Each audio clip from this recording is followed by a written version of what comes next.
आज तुम्ही जे मागे फिरायला युवक आहे, मुख्यचे युवक, मी 25 वर्ष फिरलो. तुम्हाला माहित आहे, वयाच्या 25व्या वर्षापासून 25 वर्ष दुसरे, म्हणजे आज माझं नोव्हेंबरच्या 9 तारखेला म्हणजे 49 वय संपलं, 50वे चालू झालंय.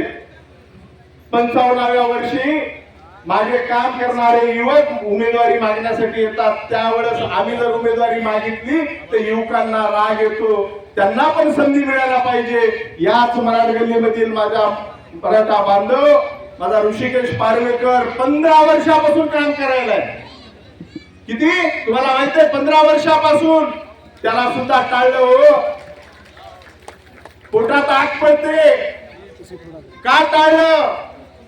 आता म्हणतात नगराध्यक्ष पद दिलं मराठ्यांना. अहो काय दिलं हो साहेब? काय दिलं? काहीच नाही दिलं. आमची उपेक्षा केली, उपेक्षा तुम्ही. आणि आम्हाला म्हणता एक वेळेस दिलं तुम्हाला स्वीकार सदस्य. आमचं 25 वर्ष आम्ही काम केलेलं गेलं पाण्यात पाकिस्तानसाठी एकदा दिलं. ऋषीला म्हणले तुझ्या चुलतीला दिलं, तुझ्या भाऊजाईला दिलं, तुझ्या भावाला दिलं, काकाला दिलं, 3 टर्म दिले. काय हो एवढी उपासक ना म्हणून दाखवायचं नसतं हो. बोलून दाखवा. आमच्या पाठीवर जरी हाकला तर मी गपचूप बसलो असतो. पण आमचा एवढा अपमान शेवटच्या क्षणापर्यंत 17 उचलायची सुद्धा लायकी नाही असं आम्हाला समजले. ऐकत काँग्रेसनं माझा सन्मान केला. आज नगराध्यक्ष पदाच्या उमेदवारांसोबत सन्मानाने फिरायलो. मित्र उद्या ह्याच मंचावर तुम्हाला डांगे मुदखेड शहराचा प्रभारी शहराध्यक्ष म्हणून तुम्हाला पाहायला मिळेल. या ठिकाणी प्रतापराव देशमुख तुम्हाला सांगतील. एवढा सन्मान काँग्रेसने दिला. का जाऊ नको? जास्त जिथं सन्मान मिळते तिथं. म्हटलं नाही आपल्या पूर्वजांना, जिथं मान सन्मान मिळत नाही तिथं राहण्यात काहीच अर्थ नाही. आज खूप म्हणजे सोयरेधारे माझ्या घरी आले. मी कालपासून पाहिलो मराठ गल्लीला की माझ्या सोयरेधारेच्या घरी पुढे जे कधी सोयऱ्याला पाहिलं नाही ते सोयरे आहे. काय अवस्था आहे आदरणीय साहेबांची. साहेब आम्ही बोलू नाही, बोलायची वेळ आहे. आमची लायकी नाही तुम्हाला बोलायची. आज स्टार प्रचारक आहेत आदरणीय खासदार अशोकरावजी चव्हाण साहेब. दुःख वाटते या गोष्टीचं. मुदखेडमध्येच राहावं लागेल त्यांना. दिवसभर मुदखेडमध्ये आहे. वाईट वाटते हो. कारण आम्ही तुमच्यासाठी काम केलं. मोठ्या साहेबाचे आम्ही पाईक आहोत. माझे वडील सुद्धा मोठ्या साहेबाचं काम केले. आदरणीय कैलासवासी शंकरराव चव्हाण साहेबाचं भजनाच्या माध्यमातून पुढे जाऊन प्रचार केले. गंगासिंग लाला ठाकूर, माझे वडील बाळू महाराज मला मुख्यवाहिनीला माहिती आहे. काय चुकलं? माझा बाप काम केला, माझा आजा काम केला. मी मुख्यमंत्री 25 वर्ष काम केलो. म्हणजे उपासना केली, मला काही ठेवलं नाही. आम्हाला सांगायचं असतं मराठा उमेदवार नगराध्यक्ष द्यायचा आहे, तुम्हाला उमेदवार तुम्हाला देणार नाही, मागू नका. आम्ही गप्प बसलो असतो शेवटपर्यंत. म्हणले नाही आम्हाला कोणी असो. मी तेवढा मोठा माझी लायकी नाही साहेब तुम्हाला बोलायला. खरं तर मुदखेड मध्ये आज ज्यांनी उमेदवारी नाही मला उमेदवारी पाहिजेत नाही म्हणजे उमेदवारी घेतली. तुम्हाला माहिती आहे प्रभाग क्रमांक 6 ची तीच अवस्था. 3-4 टर्म दिल्या, नगराध्यक्ष झाले. नालीमध्ये पाईप आणि पाईपासून नालीचं पाणी पियायला मिळाले आपल्याला. हे कशामुळे? सुशिक्षित शिकलेले उमेदवार नाहीत, शिकलेले नगरपालिकेत गेले नाही, 12वी पास गेले म्हणून ही अवस्था झाली. त्या नालीमध्ये पाईप आता पियाच्या पाण्याचे. तुम्हाला माझ्या माता भगिनीला माहित असेल पाणी किती गढूळ येते. मला माहित आहे अर्ध्या मुदखेडला किती वर्षापासून सांगायला 10 वर्षापासून स्वच्छ पाणी मिळणार. मिळालं का तुम्हाला स्वच्छ पाणी? माझ्या माता भगिनी सांगा मिळालं का?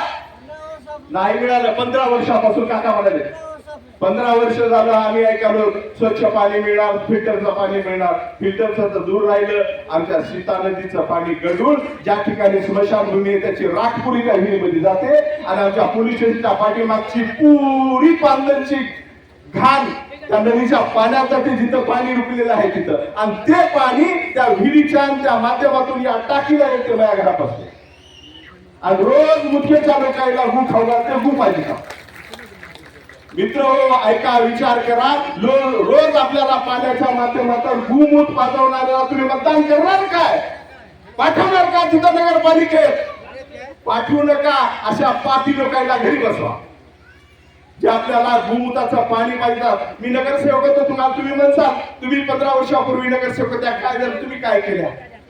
सगळ्यांना माहित आहे, मी नगरपालिकेत जात गेलो, राजाप्पाला माहित आहे, मला हसत गेले की लई शिकलेला आहे, फाईल घेऊन येते मध्ये, याची काय गरज आहे? लई शिकलेला आहे, फाईल घेऊन येते, याची काय गरज आहे? बाबा अतिशहाणा आहे, मी अतिशहाणा. म्हणजे अतिशहाणपण काय आहे काय नाही मुख्यच्या लोकांना माहित आहे.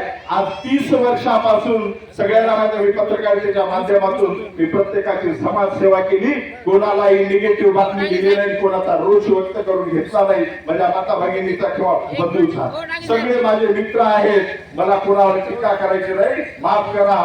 मला फक्त एवढंच म्हणायचं, या ठिकाणी 2 प्रभागातील 4 उमेदवार आहेत, मला कोणाचं नाव घ्यायचं नाही, कारण म्हणजे मुख्यचे मतदार बंधू सुजान आहेत, स्वाभिमानी आहेत, स्वावलंबी आहेत, भूलतापाला बळी न पडणारे आहेत.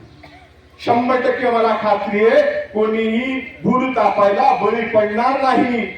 आणि 2 तारखेला मतदान केंद्रावर बूथवर गेल्यानंतर आपल्या हाताचं बटन फक्त आणि फक्त काय, फक्त आणि फक्त पंजा, काय दिसाल, फक्त आणि फक्त हाताचा पंजा बघायचा आणि 3 बटन दाबायचे. माता भगिनींनो, 3 उमेदवार आहेत प्रत्येक वार्डामध्ये, नगराध्यक्षाचा एक, 2 नगरसेवकाचे. मी या ठिकाणी कुठल्या आश्वासनाची वल्गना इथे करणार नाही, कारण माझा अधिकार नाही. हे केव्हा राजाप्पाला याच्या पत्नीला नगराध्यक्ष म्हणून नगरपालिकेत पाठवा आणि 20च्या 20 नगरसेवक काँग्रेस पक्षाचे द्या, म्हणजे 21च्या 21 बहुमत काँग्रेसचं द्या, एवढीच मला विनंती करायची आहे मित्र. आणि जाता जाता दुसरी एक सूचना करतो, म्हणजे आठवण करून देतो, मुदखेड शहरामध्ये जे उमेदवार राहतात, जे मुदखेड शहराची ज्यांना खरंच कळवळ आहे, अशा उमेदवाराला निवडून द्या. नांदेडला राहून मुदखेड मध्ये, आम्ही मुदखेडचा आहो म्हणून नांदेडला राहणाऱ्या लोकांना निवडून देऊ नका मित्र. मुदखेड मध्ये गजू सारख्या माणसाला, राजबहादूर कोतवाल सारख्या माणसाला, आणि आमच्या पुढे गेले आमच्या भगिनी ज्योतिताई विठ्ठल आचार्य, विठ्ठल आहे तर विठ्ठल, ते विठ्ठल आहे, विठ्ठलला मागच्या 5 वर्षापासून उमेदवारी देतो म्हणून तयारी केली बिचाऱ्याला, आणि शेवटी माझ्यासारखंच गांधर्वरी लटकून ठेवलं. त्या गांधराकडे बघत राहिल्या, मी बघितलं, ऋषी बी बघितला, आमचा विठ्ठल बघितलं. काय करावं, गांधर गोड होतं, भुरळ पडली, आम्हाला गांधराकडे गोड गांधर आहे, भेटते काय की हलवा करून खाता येते ना, का चाला हलवा बी नाही का झाली, अशी अवस्था झाली. आणि अशीच जे युवक माग राहणार आहे त्यांची हीच अवस्था होणार आहे. मित्र हो, तुमचं वय आहे, आमचं वय 25 वर्ष आम्ही फिरल्या, वेळीच ओळखा आणि वयाची जाणीव ठेवून स्वतःचं नुकसान करून घेऊ नका. करा पुणे पक्षाचं काम करा, पण वेळेचं बंधन पाळा. आपल्या वयाचं, आपल्या मायबापाचं नुकसान करू नका, कारण आपल्या बापाची आपल्याकडून खूप मोठी अपेक्षा राहते, माझं पोरग काहीतरी करेल म्हणून.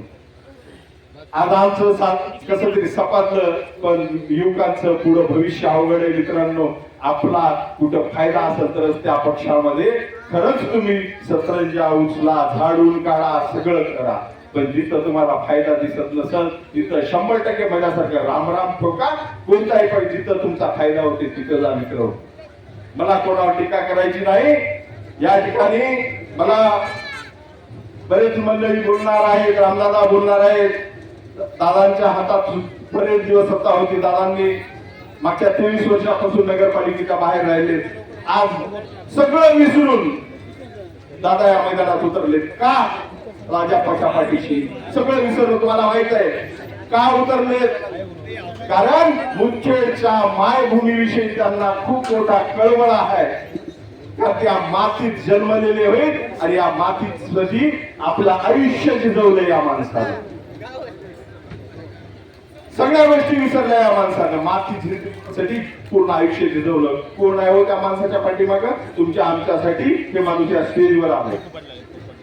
या ठिकाणी आमचे आदरणीय मित्र पप्पू पाटील कोंडेकर, जिल्हा काँग्रेसचे कार्याध्यक्ष या ठिकाणी उपस्थित झाले, त्यांचं मी या ठिकाणी मुख्यच्या वतीनं स्वागत करतो. मित्र हो, अशी अवस्था आपली करून ठेवलेली आहे. काय करता कुठल्याही भूलथापांना बळी पडू नका. आता या ठिकाणी बरेच आमची मंडळी आलेली आहे, प्रत्येकाचं या ठिकाणी मार्गदर्शन मिळणार आहे. मी या ठिकाणी संयोजकांनी मला या ठिकाणी प्रस्तावित करण्याची संधी दिली.